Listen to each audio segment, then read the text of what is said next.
Happy Tuesday and Happy New Year. It's February, Patrick. It's the Lunar New Year. Welcome to Live at Lindo's. I'm Tania Kowalski and I'm joined today by Patrick, one of the amazing butchers over here at Lindo's. And on behalf of the two of us and the awesome staff over here at Lindo's, we thank you for coming on to join us today. I am continuing on with my grocery store tour series and we are in the meat department today. So I'm putting myself under the fire because there's lots of controversy when it comes to meats, whether we're gonna eat them, not eat them, whether we should buy grass-fed or organic or we shouldn't. So come and join today. Good morning, Nira. Come and say hello, bring your questions, bring your suggestions. We are all ears. So I polled some of my clients to ask them if they had anything that they wanted covered in talking about meats. And there were a few different questions which we're gonna address. First off, are you ready? Okay, so one, and I want to get into the discussion about quality over quantity. We all know that factory farming and that overfishing, all of these things are real and they are impacting our planet. So when we think about what we're consuming, we also need to think about the impact to the planet. It's really important. So always choosing higher quality meats and knowing that we don't need excess. Most of us don't need excess in terms of portion sizes. That's it. Do you agree? Yeah, so 6 to 8 ounces is perfect for anybody. And that's a really good, Patrick is saying 6 to 8 ounces is good for anyone. So one question, and that's a perfect lead in for me, was what kind of portion sizes should we be buying? Now, obviously everyone's different. Some people are more active than others. Some people are going to have higher requirements than others. Obviously kids, women, men, and based on their size are gonna all require different portions. But as a guide, you can always use the palm of your hand, okay? So palm of your hand works out for me to be about 3 cooked ounces of protein. So it's an easy gauge to look, and also about the thickness of your palm as well. So you don't want it to be double thick, right? Matching, so it's a really good guide for you to start with. And remembering that when you cook meats down, that they're losing about an ounce in weight. So if you're looking to have 3 ounces of meat, which is about the size for me, then you are having a raw portion that's about 4 ounces. Okay, and so for men that might be double, but for a man that's older, isn't as active, it might not be double, right? So it really does depend on the person. That's it. Yeah, so knowing what portions are right for you, and then choosing accordingly. I like to. Oh, sorry. How many times a week you eat it as well? How many times a week you eat it? Okay, so I think that variety is really key. So in our house, we'll have poultry once a week, or maybe twice a week, fish once a week, grass-fed red meat once a week. So we really vary it. We do a meat-free Monday night dinner. We'll use eggs. So really, variety is always a good thing, because then we're never going to go in excess or abundance in any one direction, because we know that can end up in disaster when it comes to health. Yeah, if we find out that something's gone awry. I noticed that's the first thing the doctor tells people, isn't it? The older people when they get ill is, cut out the red meat. Cut out. Right, and depending again on where you're starting from, health-wise, it depends how much you're going to include and when as well. So I know that's a very ambiguous answer, but really I think variety is key. And yes, if you've got health concerns and you need to cut back on red meat, then by all means do so, or choose small portions and not as often. Does that make sense? So one thing I like to say is know who you are buying from. Okay, so it's really important to know where your meat is coming from and to do the research accordingly. So this summer I took our girls to gymnastics camp in Woodward, Pennsylvania, and drove through this Amish community that was right nearby, and there were quite a few different Bell and Evans farms. So although I didn't visit the farms and get right inside, I should have now in retrospect, but I did, drive past and see their pastures, see their farms, see their people, and so I really felt good about purchasing from that brand, because I felt like seeing the animals out roaming around and having the people interact with them was really important to me. And Bell and Evans does have high quality standards, okay? So, hormone and antibiotic free. The organic birds are given access to the external environment, to sunshine when permittable. And I believe that the natural chicken is also given a certain amount of roaming space. Okay, so these things are important to me because I do believe in the welfare of the animals. So if we're gonna eat meats, I wanna choose really high quality ones. Again, this is a personal choice, and it's always worth researching the companies that you're buying from so you feel like you're making the best decision with your dollars, right? You're voting with your dollars for what you wanna see more of. And I don't know about you, Patrick, but when I see a factory farm, I just think these animals are shuttled in and they're just, just a commodity instead of mass produced, right? Rapidly versus like the small family owned farms. And so a couple of the ones that I like to buy from over here at Lindo's are, I love the Applegate products. I mentioned Bell and Evans. Another one is the Joyce family farms. So Nyman Ranch, right? So just knowing what their quality standards are, we can all access their websites now, so go and take a look. Choose based on your own value system and what's important to you. Yeah. So I talked about knowing the farmer, and the same thing goes, we try to buy local fish wherever possible and tend to focus on the smaller fish whenever we can. They tend to be lower in mercury. So today, what do we have back here, Patrick? Nice red hinds. Red hind. Corgis. A little bit of wahoo. Wahoo. And is there snapper there, or is that? That's imported.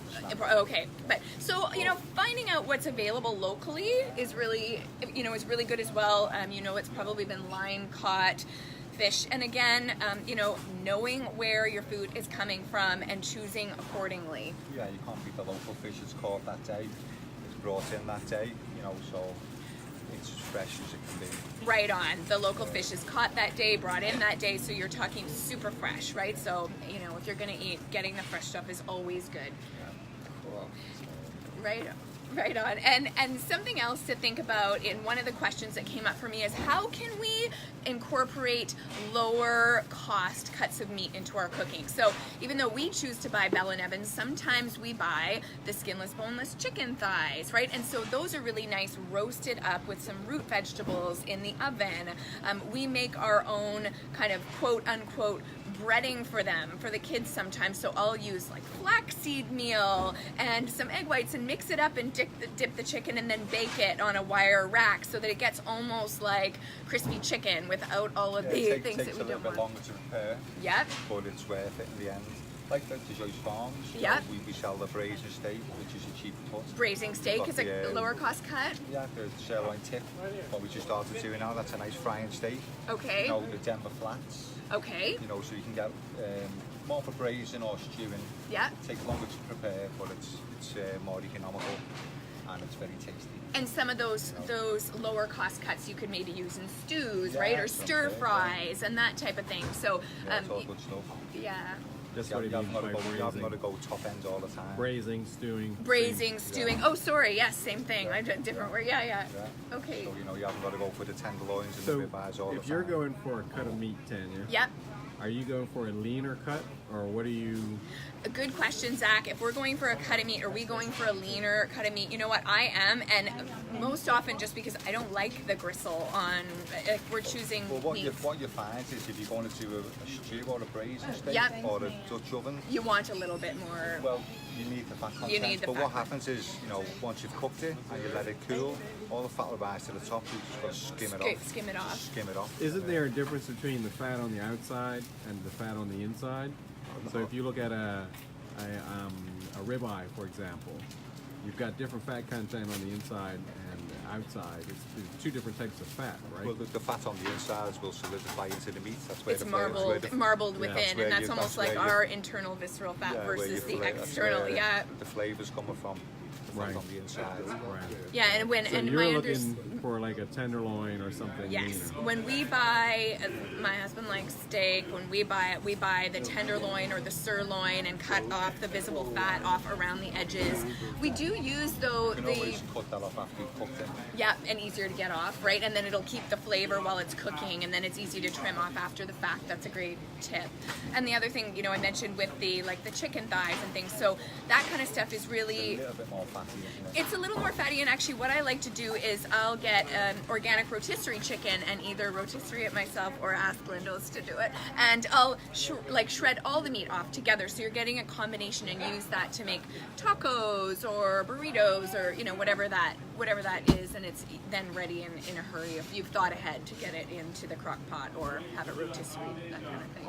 So yeah, there's definitely a place, and the brown meats, the red meat, it is going to be a little higher in calories, it is going to be a little fattier, so then maybe just don't have as much. It's just lower portion sizes, right? Because it's a little more rich, and you should find it that little bit more satiating as well. Oh yes, palm of your hand, portion size to start. It's always a good gauge to start with. Pork is very low in Pulled pork? Yeah, pork on the whole is it's lower than chicken in fat. Pork. It's a very lean meat. Right.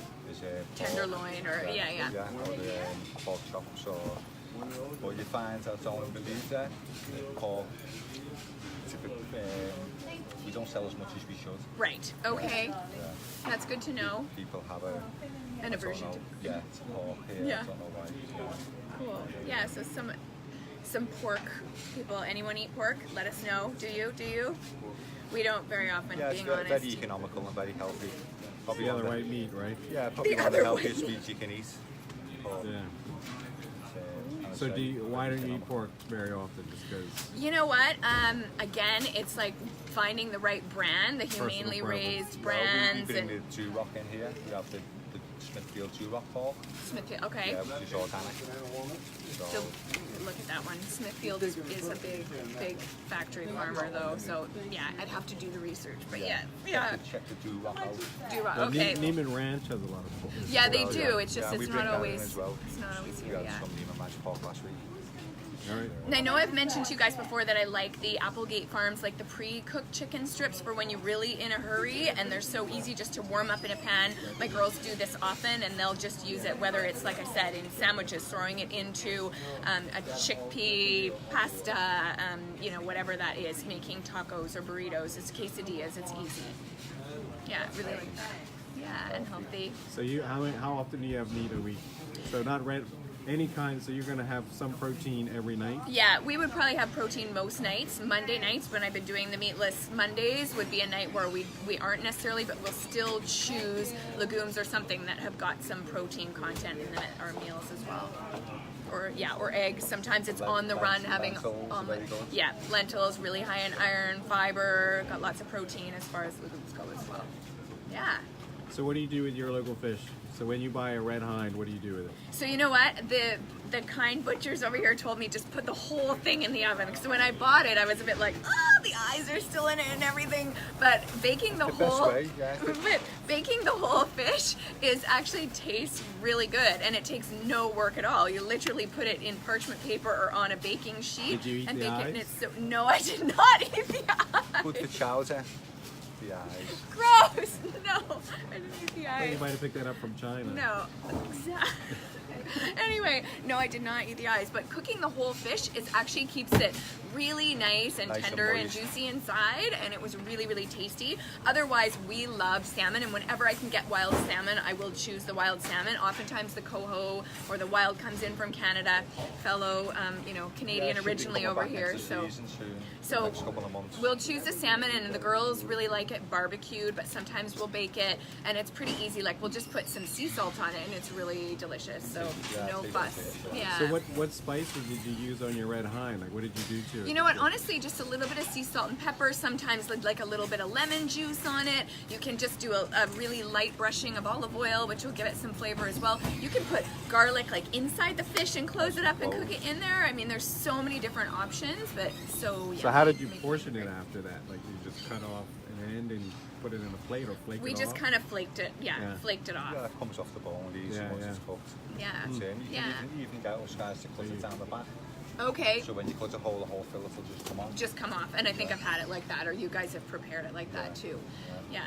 And the other thing is, you guys, I don't know if I'm allowed to share this to ask, but if you want the grass-fed beef, you can ask these guys to make like grass-fed beef burgers. They'll shape them for you, stuff, so you can choose that, because the benefits to eating grass-fed beef are you're getting more of those healthy fats, you're getting more omega-3s, you're getting CLA, which is conjugated linoleic acid, which we want more of as well, heart healthy. So, making that choice. However, do your research on the grass-fed labeling as well, because obviously the cows are not grazing and eating grass when there's snow on the ground. So sometimes they're grain-fed and grass-finished or whatever. So always research the company and know what you are buying. Yeah. Anything else, guys, that you can think of? Zach, or Patrick, what are your favorite ways to eat your favorite meat?